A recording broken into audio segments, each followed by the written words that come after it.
Buenas noches a todos los miembros de este grupo de Historia de la Filosofía 8. En esta sesión, ya nuestra cuarta sesión, vamos a intentar aprovechar o desarrollar los temas concernientes a la reflexión, al movimiento de la reflexión, para poderlos pensar en el contexto de la historia de la filosofía contemporánea. Para ello voy a tomar tres vías distintas, tres recursos distintos, más bien. En primer lugar, quiero tomar como base uno de los textos que les recomendé, el de Hans Blumenberg, La legitimación de la Edad Moderna. En segundo lugar, si lo retomo es para señalar cómo la pregunta acerca de la historia de la filosofía contemporánea, tarde o temprano, tiene que tratar la cuestión de la modernidad. El problema de la modernidad no puede considerarse un problema zanjado, un problema superado, sino que aparece continuamente en nuestro horizonte. Y en tercer lugar, quiero retomar los poderosos cuestionamientos que compartió con nosotros Fabio Spada el día de ayer en la publicación que hizo en el tablón.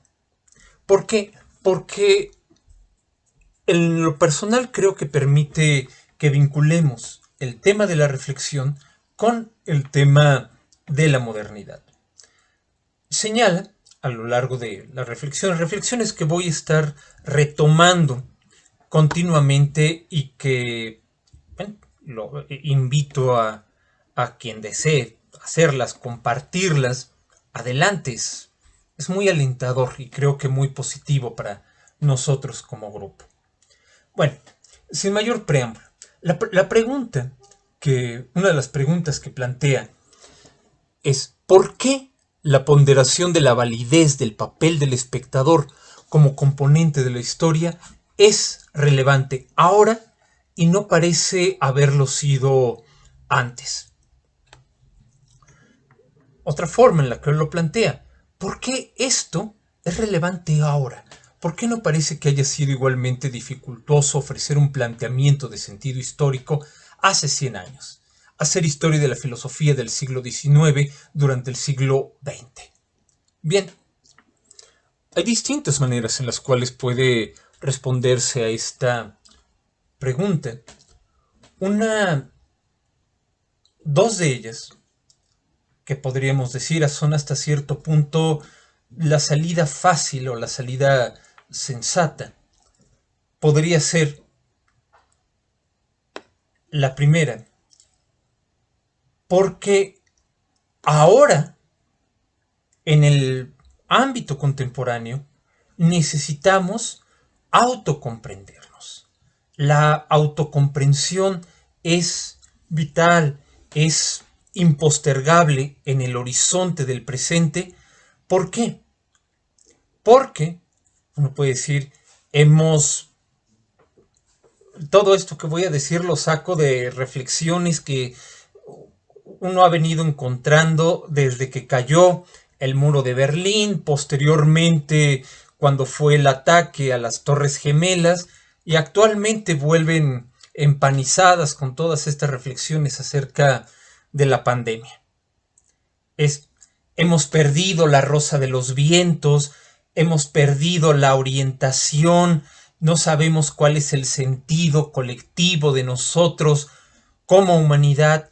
Este acontecimiento señala un parteaguas, nada volverá a ser como antes, y un largo etcétera. Bien, no pretendo, vaya, nada más lejos de mi intención, no pretendo minimizar la importancia geopolítica que tuvo la caída del muro de Berlín, no pretendo minimizar todas las transformaciones que trajo consigo el ataque a las Torres Gemelas en septiembre de 2001 Desde luego que no pretendo minimizar lo que está ocurriendo con esta plaga. Ese sería un buen nombre, plaga.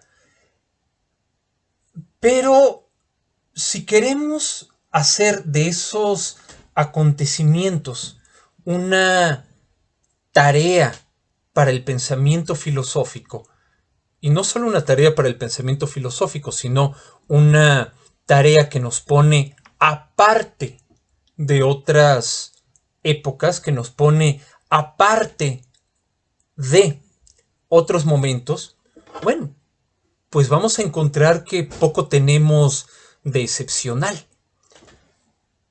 Piensen, para traer a colación un, un, par de, un par de ejemplos. Piensen, por ejemplo, en el escenario que dejó la Primera Guerra Mundial. Cómo acabó prácticamente de la noche a la mañana con 3 imperios que habían marcado política y culturalmente el rumbo de la modernidad europea, en algunos casos durante cientos de años. De momento, el imperio alemán, el imperio austrohúngaro y el imperio ruso, y se me olvidaba, el imperio otomano, ya no están. Esos referentes culturales, geopolíticos, simbólicos, desaparecen, como digo, casi de la noche a la mañana. Y en esa situación de transformación, después de haber vivido lo que tal vez sea, o lo que haya sido tal vez la primera gran guerra moderna, que trastocó totalmente la experiencia. No en vano escribe Walter Benjamin en Experiencia y Pobreza cómo los soldados regresaban enmudecidos del frente. En esa situación, todavía se tiene la firme convicción, o hay pensadores que tienen la firme convicción de que sabemos quiénes somos y cuál es el rumbo que se tiene que tomar. No, no, no son ingenuos, no están hablando desde una perspectiva distante, no, lo están haciendo como seres humanos que sufrieron la guerra y sin embargo se sabe a dónde va. Pienso, por ejemplo, en el caso de Edmund Husserl y este texto, La crisis de las ciencias europeas. Bien, hay, a la par de una conciencia de que se están viviendo tiempos sombríos, hay también una conciencia de que sabemos cuál es el destino de la humanidad y cuál es el papel que le toca desempeñar a la filosofía en la renovación de este sentido de la humanidad. Un sentido de la humanidad que tiene que apuntar a la autorresponsabilidad basada en la razón. Vean, una situación de apremio, de transformación, de muerte, de destrucción, y sin embargo, está la conciencia de que se sabe a dónde se tiene que ir. Un segundo ejemplo nos lo puede dar, nos lo puede proporcionar el panorama intelectual del idealismo alemán. Cómo a la par de que les está tocando vivir toda la transformación de la Revolución Francesa, al mismo tiempo no abandonan la idea, no abandonan la convicción de que estas transformaciones tienen o apuntan a un sentido unitario. Ese sentido unitario es el que marca, el que nos pone la razón. Hay que poder ver en estas transformaciones el quehacer de la razón en la historia. Es decir, lo que quiero señalar es cómo no es la dureza de las circunstancias la que nos obliga o la que nos permitiría decir por qué es relevante ahora pensar en cómo la noción misma de reflexión está bajo tela de juicio y no antes, apelando a cuáles son esas dificultades, esos problemas, esas urgencias del presente. Habría entonces una segunda posibilidad. Esta segunda posibilidad apunta a cómo, si hay que o si es preciso cuestionar a la reflexión ahora, y parece no haberlo sido antes, es porque en el siglo XIX o en la primera mitad del siglo XX no se tenía esa plena conciencia de cuál era o cuáles podrían ser las consecuencias perniciosas, las consecuencias negativas de la reflexión. Había, para decirlo en palabras o retomar las palabras de Gadamer, de un artículo, de un ensayo suyo, acerca de cuáles son los puntos centrales de la filosofía del siglo XX. Es más, voy a dejarles ese artículo a leer. Cómo, si hay algo que caracteriza a la filosofía del siglo XX, es su cuestionamiento de ciertas ingenuidades que prevalecieron en el pensamiento del siglo XIX. ¿Cuáles serían esas ingenuidades? Bien, Gadamer menciona sobre todo 4 ingenuidades. En primer lugar, la ingenuidad de la conciencia. En segundo lugar, la ingenuidad de la reflexión. En tercer lugar, la ingenuidad del concepto. Y en cuarto lugar, la ingenuidad de la proposición. ¿En qué consiste cada una de ellas? La ingenuidad de la conciencia consistiría en suponer que toda objetividad, toda inteligibilidad, todo aquello que podemos decir con sentido acerca de lo que nos rodea, tiene su punto de partida, su punto de nacimiento en una actividad, la actividad de una conciencia que pone frente a sí objetos y explica cuáles son las características que definen esos objetos. Y a pesar de que la conciencia pueda equivocarse, a pesar de que la conciencia pueda en ocasiones fallar en su intento de caracterizar, de explicar lo que estos objetos son, al mismo tiempo es capaz de corregir ese camino. ¿Por qué? Ahí viene la segunda ingenuidad, que es la ingenuidad de la reflexión. Porque la conciencia siempre puede rehacer sus pasos, siempre puede reconstruir el camino a través del cual construyó las determinaciones mediante las cuales explica lo que una cosa es. Es decir, para utilizar el vocabulario que hemos empleado en las sesiones anteriores, la conciencia siempre puede volver a rehacer el camino que va de el encuentro con las particularidades a la constitución del concepto universal. ¿Por qué? Porque siempre se tiene a ella como punto de referencia básico. sabe siempre cuál es el punto de partida y el punto de llegada, a saber, su propia actividad creadora de determinaciones.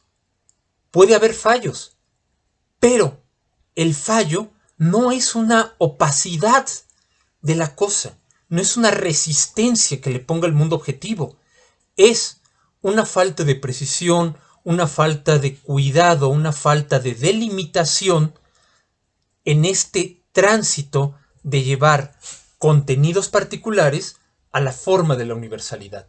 Si revisa ese tránsito, entonces podrá corregir cómo ha determinado el objeto.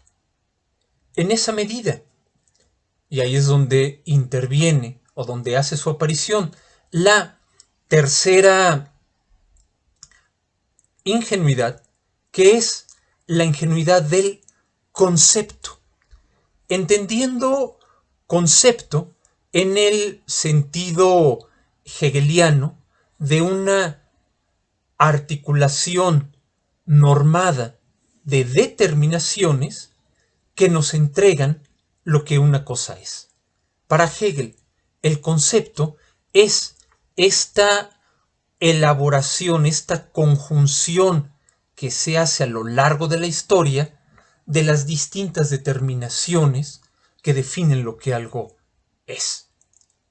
El trabajo de la conciencia es el trabajo de elaborar, de formar un concepto.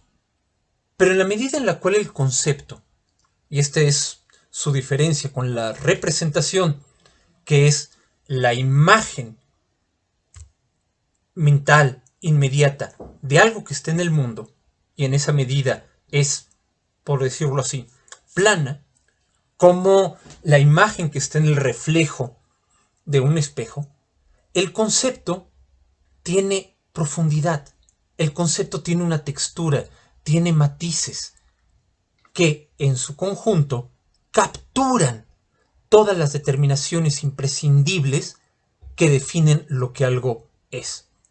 Pues bien,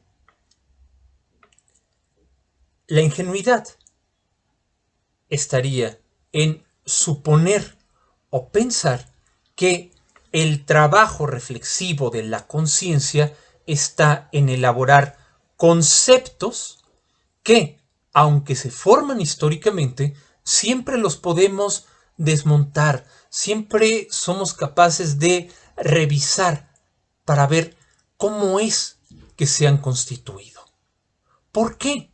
¿Qué es lo que nos da esta facilidad? Aquí es donde interviene la cuarta y última ingenuidad, señalará Gadamer, que es la ingenuidad de la proposición, la idea de que las determinaciones que constituyen al concepto de una cosa son afirmaciones de estados de cosas.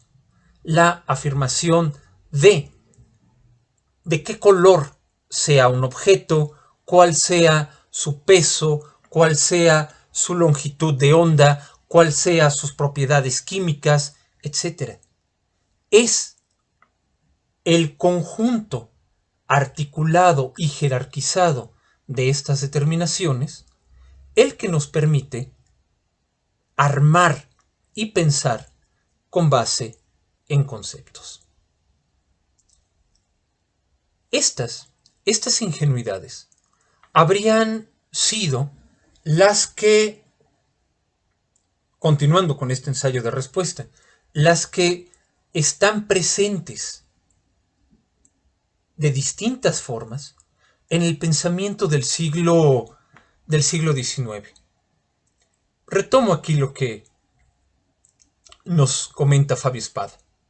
Hacia la segunda mitad del siglo XIX también encontramos una diversidad casi irreconciliable de temáticas, intereses y puntos de vista.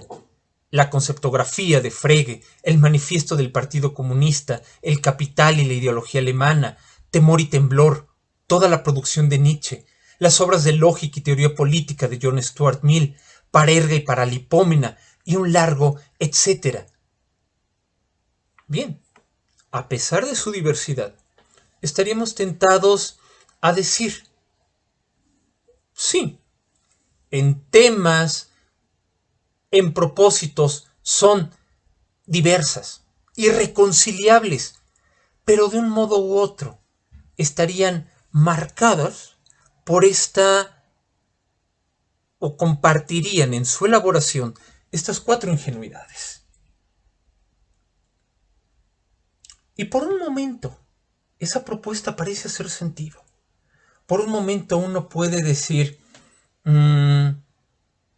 pues sí, podemos señalar, por ejemplo, cómo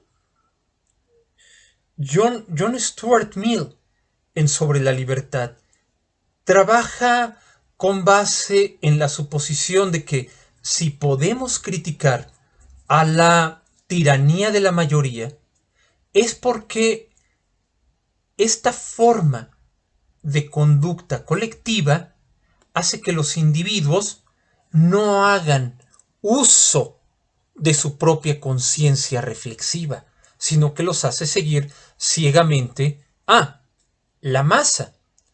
O podríamos tomar la forma en la cual el manifiesto del Partido Comunista o el Capital parecen trabajar con base en la suposición de que la reflexión es capaz de rehacer el concepto mismo de historia para mostrar de qué manera la forma en la cual se nos presenta la historia y la sociedad está marcada por intereses impuestos, por narrativas que no corresponden al proceso real de desenvolvimiento de las cosas, y que la reflexión tiene entonces que desnudar esos intentos ilegítimos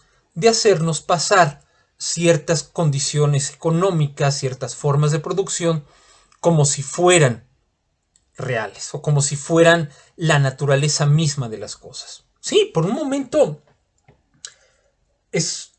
uno está muy, muy tentado a responder a esa cuestión de ¿y por qué es relevante esto ahora? ¿Por qué no parece que haya sido igualmente dificultoso ofrecer un planteamiento de sentido histórico hace 100 años? Hacer historia de la filosofía del siglo XIX durante el siglo XX.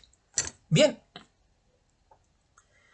si hubiera sido mucho el sueño al momento de recibir este correo, que lo recibí ayer en la noche, hubiera dicho, dile que que es porque en el siglo XIX había una ingenuidad, estaba dominada por estas formas de ingenuidad, la ingenuidad de la conciencia, la ingenuidad de la reflexión, la ingenuidad del concepto y la ingenuidad de la proposición. Y si te cuestionan, pues lo dice Gadamer y ya. Pero no. Uno, desgraciadamente no puede quedarse con el alma, con la conciencia tan tranquila. Y entonces tiene uno que señalar los fallos, las limitaciones de este intento de respuesta y preguntarse, bien, ¿realmente existe tal ingenuidad? ¿Realmente podemos atribuirles tales formas de ingenuidad, por ejemplo, a textos como Temor y Temblor de Kierkegaard o el texto que ustedes quieran de Nietzsche? ¿No podríamos decir que la obra de Nietzsche en buena medida contribuye a denunciar estas formas de ingenuidad que señala Gadamer? Sí, creo que en muy buena medida lo hacen. Creo que en muy buena medida en Nietzsche podemos encontrar este cuestionamiento de lo que es la ingenuidad de la conciencia, la ingenuidad de la reflexión. Y si hay alguien que pone en tela de juicio la ingenuidad de la proposición, vaya, pues es precisamente Kierkegaard. Pero en ese punto, uno puede señalar de nueva cuenta, pero es que entonces la historia del pensamiento no se rige por los mismos puntos de inicio y partida que la historia cronológica. Si bien el siglo XX pudo haber comenzado en 1901, la ruptura definitiva entre las filosofías del siglo XIX y las filosofías del siglo XX se marcó mucho antes. Podríamos hablar del nacimiento de la tragedia, podríamos hablar de la publicación de Temor y Temblor y decir, hay mucha mayor afinidad entre Nietzsche y Kierkegaard por un lado, y Gadamer, Heidegger, Wittgenstein por otro, a pesar de la diferencia cronológica, que la que hay entre Kierkegaard y Hegel o entre Nietzsche y Schelling. Nos movemos con dos calendarios y asunto arreglado. Pero, y es justamente esa la razón por la cual me interesa que se lea a Blumenberg y a Habermas. ¿Por qué? Porque por un lado, ellos nos van a señalar lo infructuoso de ese intento de jugar con cronologías distintas, hacer o movernos en una cronología lineal así de 1900, 1901, 1902, 1903, etc. Y una cronología propia de la historia del pensamiento para entonces decir, con la muerte de Hegel muere también la filosofía del siglo XIX. El siglo XIX fue un siglo filosóficamente corto. Después de él vino un largo cuestionamiento. ¿Cómo la modernidad? Ese es el punto que quiero que se observe con Blumenberg y Habermas. ¿Cómo la modernidad no puede dejar de preguntarse por sus inicios, no puede dejar de preguntarse por sus orígenes? Si hay algo que constituye a la modernidad como una época, no es un contenido, no es un contenido temático en el sentido, es que la modernidad se pregunta, se preocupa por la cultura de masas, o la modernidad se preocupa por las consecuencias ético-políticas de la revolución científica, y tampoco en una mera cuestión cronológica, es decir, la modernidad comenzó en 1789 o la modernidad comenzó en 1848 o 1815. No, la modernidad se define ante todo por esta preocupación autorreflexiva acerca de su propio origen. Pero esa preocupación es infructuosa.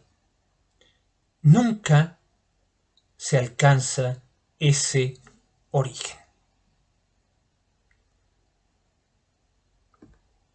¿Por qué? Porque cada vez que creemos haber captado el origen, cada vez que creemos haber encontrado el criterio, la línea divisoria entre nuestro tiempo, el mundo contemporáneo, y el tiempo de los otros, el pensamiento del siglo XIX, nos vamos a encontrar con lo siguiente. Esos criterios, esas líneas de demarcación, ya están presentes en aquellas situaciones, en aquellos textos, en aquellos pensadores de los cuales estamos tratando de separarnos. Y esto se encuentra, o esto no vale únicamente para el planteamiento de Gadamer, de estas 4 ingenuidades. Un planteamiento que cuando lo vemos de cerca, uno puede decir, hombre, por Dios, pero si el primer crítico de la conciencia es Fichte. Sí, las críticas más feroces a lo que Gadamer denomina la ingenuidad de la proposición, no las encontramos en Heidegger, no las encontramos en el segundo Wittgenstein. Si hay alguien que las está despedazando, es precisamente Hegel. Cada vez que nosotros vamos a la historia de la filosofía armados con estas líneas de separación, nos encontramos que esos criterios, esas líneas de separación, ya los tenían aquellos de quienes estamos tratando de separarnos. La modernidad, en su intento de constituirse y legitimarse a sí misma autorreflexivamente, nunca encuentra su punto de origen, pero nunca puede dejar de buscarlo. Porque si si dejara de buscarlo, si lo aceptara como dado, lo estaría aceptando acrítica, dogmáticamente. Por lo tanto, no sería autorreflexiva. Eso es, por un lado, lo que quiero que veamos con Blumenberg y con Habermas. Pero, por otro lado, atendiendo a esa poderosa pregunta de Fabio Spada, ¿por qué ahora y por qué no antes? Bien, quiero ensayar una respuesta. Es un ensayo de respuesta. Es porque la filosofía de la reflexión, el sujeto reflexivo, está doblemente exhausto. Si no se... Déjenme plantear un poco más esta respuesta. Si no era relevante preguntarse por la noción misma de reflexión anteriormente, no es porque los filósofos del siglo XIX o principios del XX hayan sido ingenuos en el sentido gadameriano del término. No es porque tuvieran toda la confianza en sí mismos y su lugar en el mundo, y que nosotros no podamos tener ya esa confianza, sino porque, en buena medida, todavía están trabajando con base en la asunción de que el movimiento de la reflexión está entrelazado con la comprensión que de sí mismo hace el sujeto. Que el sujeto, en la medida en la cual describe su experiencia, describe su vivencia, está describiendo cómo se mueve la reflexión. Creo que, al menos en lo que concierne al trabajo de Marx, al menos entre los manuscritos del 44 hasta 1851 es algo que se puede mostrar. Creo que es la idea rectora de los escritos seudónimos de Kierkegaard. Y lo que pasa actualmente, si por algo nos lo cuestionamos, es por un doble cansancio. O más que cansancio, esta idea de estar exhausto, de estar no harto, pero sí haber agotado las posibilidades. Por una parte, en la medida en la cual sigue su trabajo el movimiento de la reflexión, se llega a instancias en las cuales este movimiento ya no puede seguir explicando aquello que produce, las diferenciaciones que genera, las formas de inteligibilidad que constituye, si sigue tomando como punto de partida la asunción de que está entrelazado con el desenvolvimiento de la experiencia humana. En ese sentido, creo que tanto el trabajo de Lacan, particularmente el trabajo de Jacques Lacan, que culmina con el así denominado Discurso de Roma, y el trabajo arqueológico de Michel Foucault, nos muestran cómo, en ese sentido, la reflexión como filosofía de la reflexión, como filosofía del sujeto, ha agotado sus posibilidades. Eso por un lado. Pero no es solamente una cuestión teórica. Hay también una cuestión práctica, una cuestión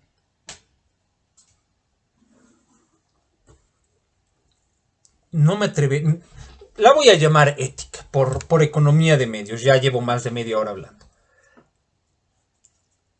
que tiene que ver con los propios sujetos. Los sujetos están exhaustos de pensarse a sí mismos a partir de la reflexión. ¿Por qué?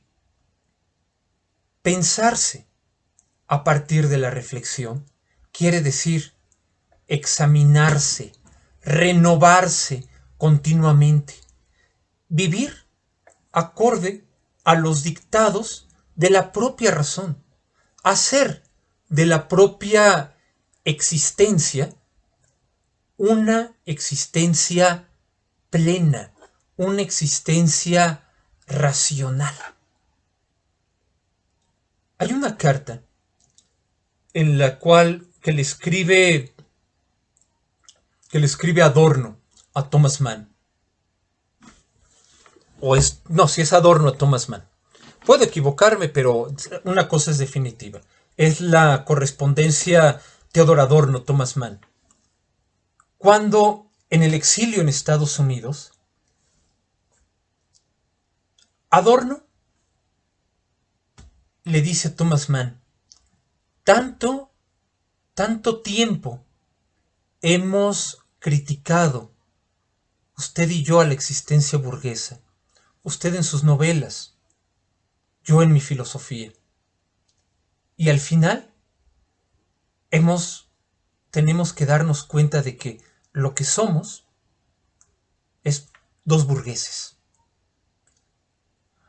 Hay dos maneras de leer esa frase de Adorno.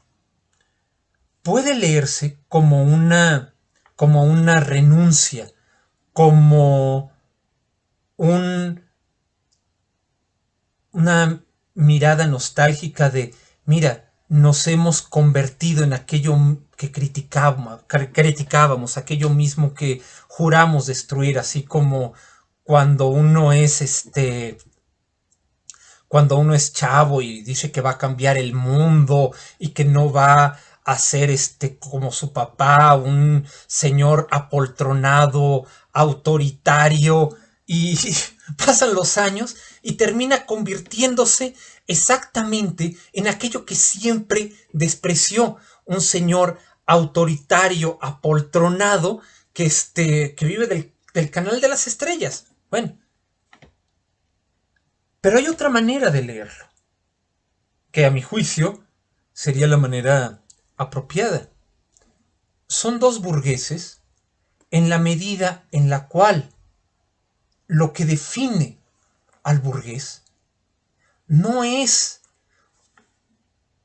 sus patrones de consumo, no es su lugar en la distribución de los medios de producción. Lo que distingue al burgués, al menos para Adorno, lo que distingue al burgués es la aspiración a vivir conforme a la norma. Y vivir conforme a la norma es lo que asegura una vida plena. Si hay un crítico de sí mismo, el primer crítico de sí mismo es el propio burgués. Las primeras críticas a la hipocresía de la vida burguesa vienen precisamente de burgueses. En buena medida, tanto en su vida familiar como en sus aspiraciones profesionales, Marx era un burgués. Si hay alguien que se mofa de toda la hipocresía y de el hueco de las aspiraciones burguesas, es otro burgués, Gustave Flaubert. Eso es Madame Bovary. La denuncia de la falsedad de la vida burguesa que la hace un burgués. No tendríamos que ver, eso no tendría que extrañarnos. ¿Por qué? Porque lo propio del burgués es estarse criticando a sí mismo. ¿Por qué? Porque el burgués siempre está viéndose a distancia. El burgués no pertenece a algo. El burgués no tiene, a diferencia, por ejemplo, del artesano, a diferencia del noble, el burgués no tiene su lugar puesto, no tiene su lugar dado en la sociedad. El burgués siempre se ve a sí mismo a distancia. Por eso siempre está criticándose a sí mismo. Por esa razón, o podríamos decir, esta filosofía de la reflexión no es una abstracción hueca, no es algo que se haya inventado el filósofo Porchin. Tengo que dar clase virtual, vamos a hacer distinciones. No. Bueno, sí son distinciones conceptuales, etc. Pero la filosofía de la reflexión tiene una expresión concreta, el burgués. Pues bien,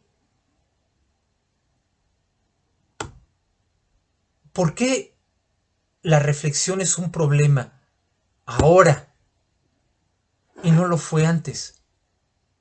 Porque ese individuo burgués está exhausto de criticarse a sí mismo, de distanciarse a sí mismo, de no pertenecer nunca a nada y sin embargo tener que estar obligado siempre a vivir conforme a la norma.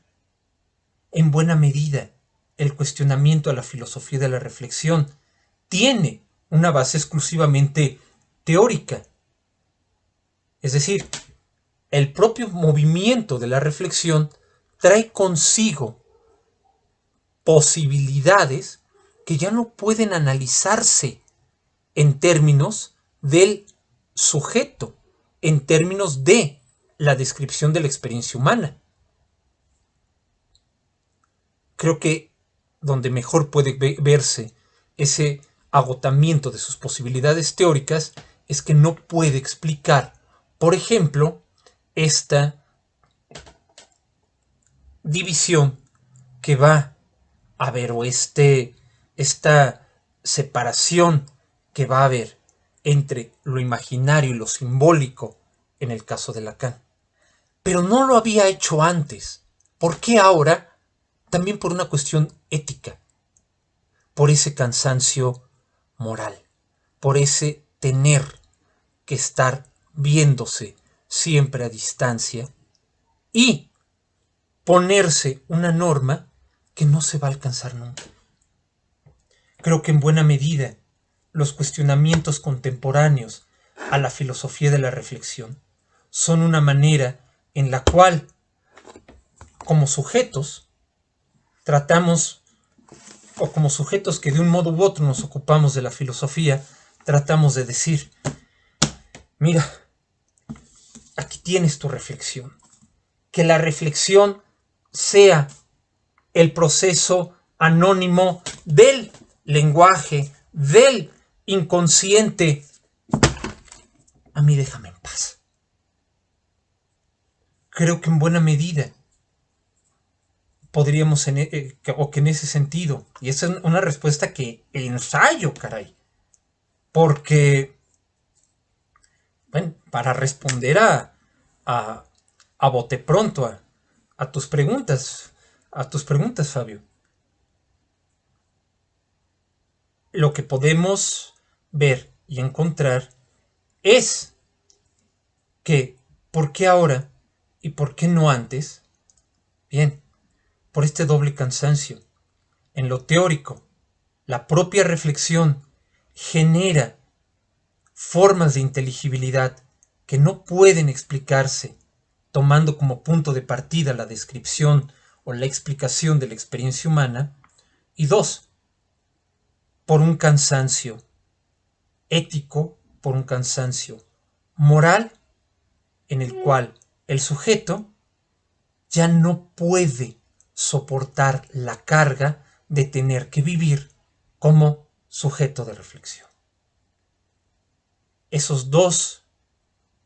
Ese cansancio es el cansancio teórico y práctico de un movimiento, el movimiento de autoconstitución de la modernidad como época que comenzaremos a ver con Blumenberg esta misma semana. Buenas noches.